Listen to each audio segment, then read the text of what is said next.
Pookode veterinary സർവകലാശാലയിലെ മരിച്ച സിദ്ധാർത്ഥിന്റെ മരണം അന്വേഷിക്കുന്നതുമായി ബന്ധപ്പെട്ട് CBI സംഘം വയനാട്ടിലെത്തിയിരിക്കുന്നു. വിവരങ്ങളും വിശദാംശങ്ങളുമായി ഹരിത കരുണാകരൻ ഞങ്ങളുടെ പ്രതിനിധി ചേരുകയാണ്. ഹരിത, CBI ഏറെ വിവാദങ്ങൾക്കൊക്കെ ശേഷമാണ് CBI ഇതിലേക്ക് കേസിലേക്ക് ഏറ്റെടുക്കുന്നത്. ഇപ്പോൾ ഇതാ വയനാട്ടിൽ എത്തിയിരിക്കുന്നു ആദ്യ സംഘം. എന്തൊക്കെയാണ് ആദ്യഘട്ടത്തിൽ പരിശോധിക്കുന്നത് CBI?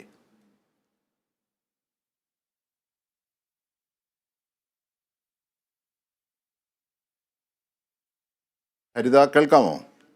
കേൾക്കാം. അജിൻഷാ, പൂക്കോട് വെറ്റിനറി സർവകലാശാലയിലെ 2ാം വർഷ വിദ്യാർത്ഥി സിദ്ധാർത്ഥൻ ആൾക്കൂട്ട വിചാരണയെ തുടർന്ന് ഈ സംഭവത്തിൽ ഇപ്പോൾ അന്വേഷണത്തിന്റെ നടത്താൻ CBI സംഘം ഇപ്പോൾ വയനാട് എത്തി എന്നാണ് അറിയാൻ സാധിക്കുന്നത്. തുടർന്ന് വയനാട് SPയുമായി CBI സംഘം കൂടിക്കാഴ്ച നടത്തിയിട്ടുണ്ട്. അതേസമയം SP റാങ്കിലുള്ള ഓഫീസറുടെ നേതൃത്വത്തിലുള്ള സംഘമാണ് ഇന്നലെ വൈകിട്ട് കണ്ണൂർ വിമാനത്താവളത്തിൽ എത്തിയിട്ടുണ്ടായിരുന്നു.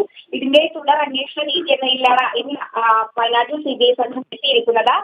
സംഘം എത്തിയ ഉടനെ തുടർ നടപടികൾ സ്വീകരിക്കും. അതേസമയം DYSP ഓഫീസെത്തി കേസിന്റെ ഫയലുകൾ പരിശോധിക്കുമെന്നാണ് അറിയാൻ സാധിക്കുന്നത്. കേസ് അന്വേഷണം നടത്തിയ കൽപ്പറ്റ DYSPയുമായി സംഘം കഴിഞ്ഞ ദിവസം കൂടിക്കാഴ്ച നടത്തിയിരുന്നു. തുടർന്ന് സിദ്ധാർത്ഥിനെ മരിച്ച നിലയിൽ കണ്ടെത്തിയ ഹോസ്റ്റൽ മുറിയിലെ തെളിവെടുപ്പും നടത്തും. സഹപാഠികളുടെയും അധ്യാപകരുടെയും ഹോസ്റ്റൽ അധികൃതരുടെയും മൊഴി രേഖപ്പെടുത്തുമെന്നാണ് ലഭിക്കുന്ന സൂചനകൾ. അതേസമയം വൈസ് ചാൻസലർ, ഡീൻ എന്നിവരടക്കമുള്ള അധികൃതരുടെ വീഴ്ചയും ആക്രമണത്തിന് പിന്നിലെ ഗൂഢാലോചനയും അടക്കം CBI സംഘം അന്വേഷണം നടത്തി പരിശോധന നടത്തുമെന്നാണ് അറിയാൻ സാധിക്കുന്നത്. എങ്കിലും ഒടുവിൽ ലഭിക്കുന്ന വിവരമനുസരിച്ച് സിദ്ധാർത്ഥിന്റെ കേസ് അന്വേഷണത്തിനായി CBI സംഘം ഉച്ചയോടെ വയനാട്ടിൽ എത്തുമെന്നാണ് കുറച്ച് മണിക്കൂറുകൾക്കുള്ളിൽ അറിഞ്ഞിരുന്നത്. എന്നാൽ ഉടൻ തന്നെ സംഘം അവിടെ എത്തിയിട്ടുണ്ട് എന്നാണ് അറിയാൻ സാധിക്കുന്നത്. അല്പസമയത്തിനുള്ളിൽ തന്നെ ബാക്കിയുള്ള അന്വേഷണ വിവരങ്ങൾ അറിയാൻ സാധിക്കുമെന്നാണ് കരുതുന്നത്. അജീഷ.